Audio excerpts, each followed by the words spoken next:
Bonjour, à la une des quotidiens paru ce mercredi 14 mars 2018, le Témoin quotidien parle d'économie à sa une du jour et nous apprend que le secteur privé et les universitaires sont dubitatifs sur les 7,2% de taux de croissance annoncés par le ministre des Finances et de l'économie Amadou Ba.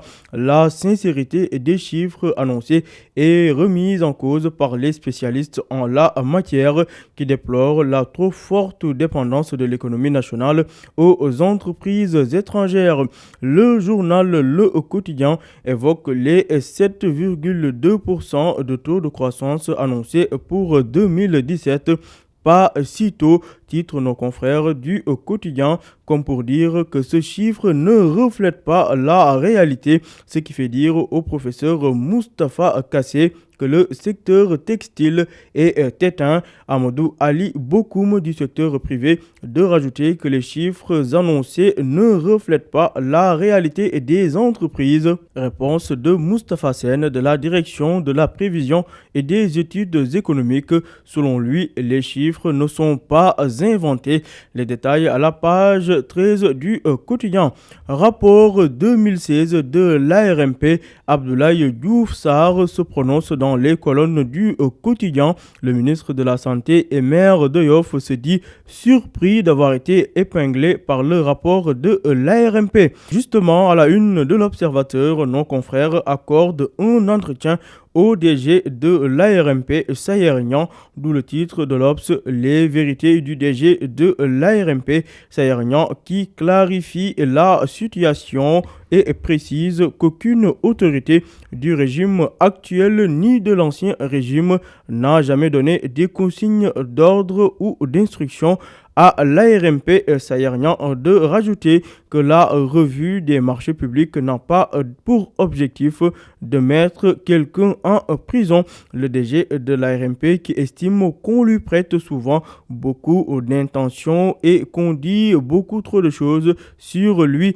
Entretien à lire pages 4 et 5 de l'Observateur. Toujours à la une de l'Observateur, la visite du président Sall en Gambie est évoquée lors du conseil présidentiel. Le président Adama Barrow a menacé l'ancien président gambien Yaya Jammeh qui devra répondre de ses actes, alors que le président Macky Sall s'est attaqué aux tracasseries à la frontière sénégambienne.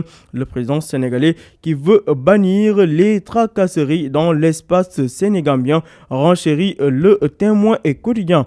Et puis, le journal LAS nous apprend à sa une du jour que le président Macky Sall dessine les contours de la nouvelle Sénégambie avec l'arrivée du pont de Farafenni, la fin des barrières tarifaires, entre autres mesures qui devraient faciliter la libre circulation des personnes et des biens.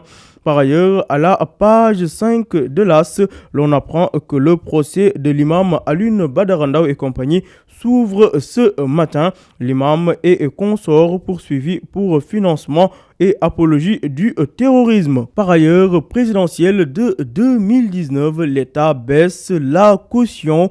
Lit-on à la une de l'AS, nos confrères de l'AS qui affirment que l'on se dirige droit vers cette configuration. À cet effet, le président va recevoir ce jeudi tous les acteurs concernés par les concertations sur le processus électoral concernant le parrainage. L'opposition se révolte pour cause. Benno veut durcir les conditions et généraliser les signatures. Tout cela à lire dans l'AS.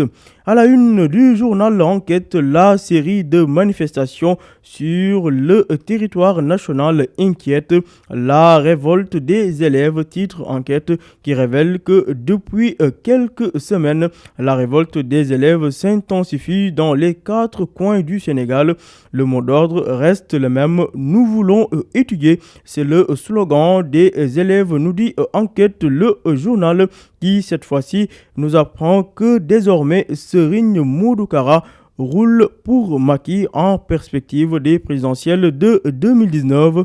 Et comme pour consolider tout cela, Sorne Dieng-Baké a déclaré, je cite, « Je battrai campagne pour la victoire de Macky Sall dès le premier tour ». Déclaration faite hier lors de la conférence de presse organisée par Serigne Modokara Mbaké, renseigne Enquête le journal.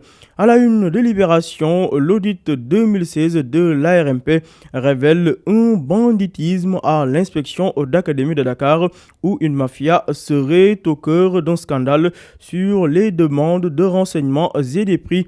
Par ailleurs, le journal Libé renseigne que Dakar a extradé au moins 2 djihadistes à Rabat. Pendant ce temps, les choses se corsent pour le rappeur Ngaka Blindé, poursuivi pour trafic de faux billets. Ces 2 demandes de liberté provisoire ont toutes été rejetées. Sport pour boucler mondial 2018.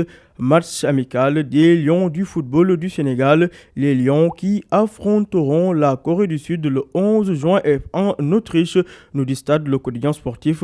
Soirée Ligue des Champions, le Barça reçoit le FC Chelsea ce soir 19h45 GMT. Le Barcelone face au piège du FC Chelsea, renseigne Stade Le Quotidien des Sports. À vos journaux et bonne lecture.